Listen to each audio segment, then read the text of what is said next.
Você já ouviu falar em collocations? Não? Então se prepara que vem dica boa por aí. Hey guys, I'm Teacher Jaque. And I'm Teacher Meilin. Hoje vamos te ensinar, por meio de collocations, como você pode expandir seu vocabulário e ter maior domínio da língua. Antes de eu te explicar o que é uma collocation, como você diria em inglês, eu sonho com um futuro melhor para todos? Quem não, né? Mas I dream with? Será? Agora sim, para entendermos melhor por que o correto não é dream with, precisamos compreender o que significa collocation. E basicamente, a collocation é uma palavra ou são palavras que se conectam. E quando eu digo palavra, é no modo mais abrangente mesmo. Verbos, substantivos, adjetivos, advérbios, enfim. E a má notícia é que não existe regras para isso. Então, estamos aqui hoje para falar de collocations e assim queremos te mostrar o que você precisa fazer para otimizar os seus estudos e aprender inglês de uma forma mais eficaz. A dica então é, quando você aprende uma palavra nova, busque-a no dicionário, esteja atento às palavras e principalmente às proposições que acompanham. O dicionário de Cambridge, por exemplo, o dicionário do Cambridge, por exemplo, normalmente coloca as proposições em negrito para que entendamos a collocation. Veja, por exemplo, a palavra depend, que é depende em português.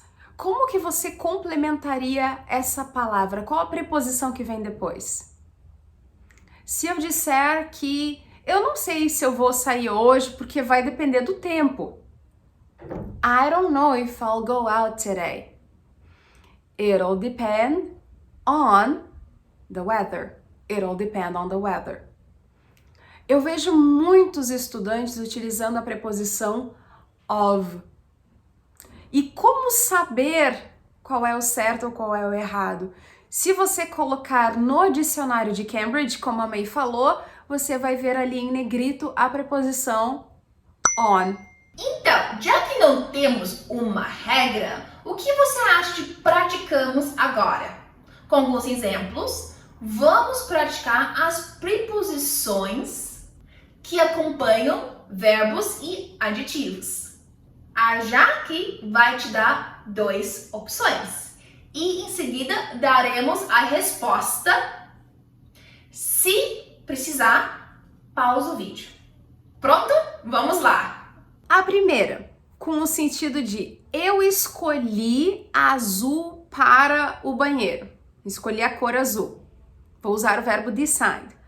I've decided with or on blue for the bathroom.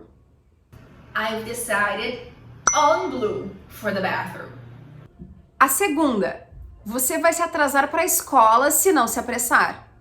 You'll be late for or to school. You'll be late for school if you don't hurry up. A terceira, eu parabenizei ele por passar no teste de direção. Por passar.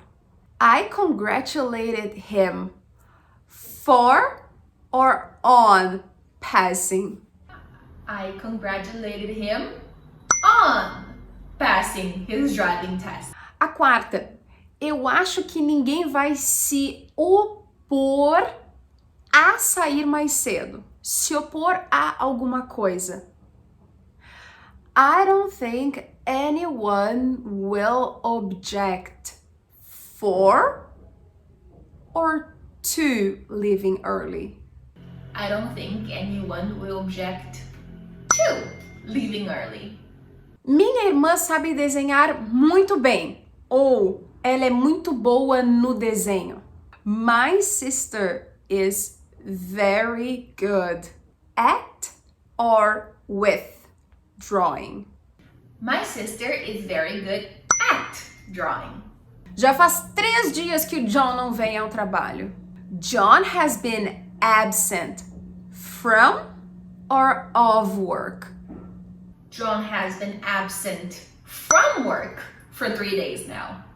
Eu sempre tive medo de voar. O medo de alguma coisa. I've always been afraid about or of flying. I've always been afraid of flying. Você tem algum tipo de alergia? Essa pergunta, em inglês, a gente usa muito o verbo suffer.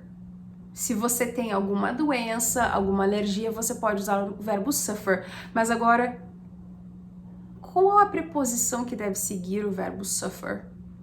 Do you suffer with or from any allergies?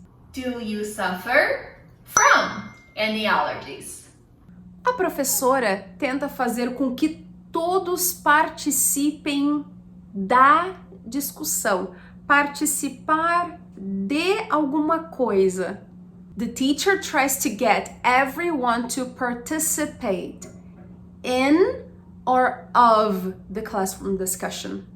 The teacher tries to get everyone to participate in the classroom discussion. E a última. Eu sou uma pessoa honesta. Você pode confiar em mim. Confiar em. A gente usa o verbo rely. I'm an honest person. You can rely on or in me. I'm an honest person. You can rely on me. O que achou da atividade? Quantas você acertou? Muito importante, vale lembrar que algumas palavras aceitam mais de uma preposição. Em alguns casos, essa troca de preposição quase não altera o sentido da frase. Mas em outros casos, quando você troca a preposição, o sentido também muda completamente. Tanto é que phrasal verbs são um tipo de collocation. Por exemplo, se voltarmos à nossa pergunta no início do vídeo, qual a preposição certa para dream? Well, depende. Eu diria I dream of. I dream of a better future for all or for everyone. Mas também é possível usar about. Tipo, se eu disse que sonhei contigo, I dreamed about you last night. Com dream ainda seria possível usar on, up or that. Tudo depende do contexto. Exatamente. O mais importante é você adotar um dicionário da sua confiança. Ele pode ser físico ou online, porque a collocation pode ser algo fácil de se deduzir, como quando a gente diz believe in, I believe in you. Ela é quase que natural a gente usar in quando a gente fala believe. Só que tem outros casos, outros verbos que exigem certas preposições e até a forma como eles são utilizados que ficam muito difíceis se a gente não tiver a ajuda de um dicionário. Eu anotei 2 para vocês que, para mim, são aquelas expressões que são assim... take notice of e take exception to. O verbo take, ele é bem chato, pra ser sincera, né? Que take tem tanta opção que nem get, né? Mas take notice of significaria ignorar. Por exemplo, take no notice of the dog. He's a bit nuts today. Tipo, ignora o cachorro que ele tá um pouco louco hoje. Take no notice of. Ou take exception to, que seria no sentido de se opor a alguma coisa. Naquele sentido de objeção, numa pergunta, poderíamos dizer: Why did you take exception to what he said? Por que você se opôs ao que ele disse? E aí, quer ver mais vídeos sobre collocations? Deixa aqui nos comentários!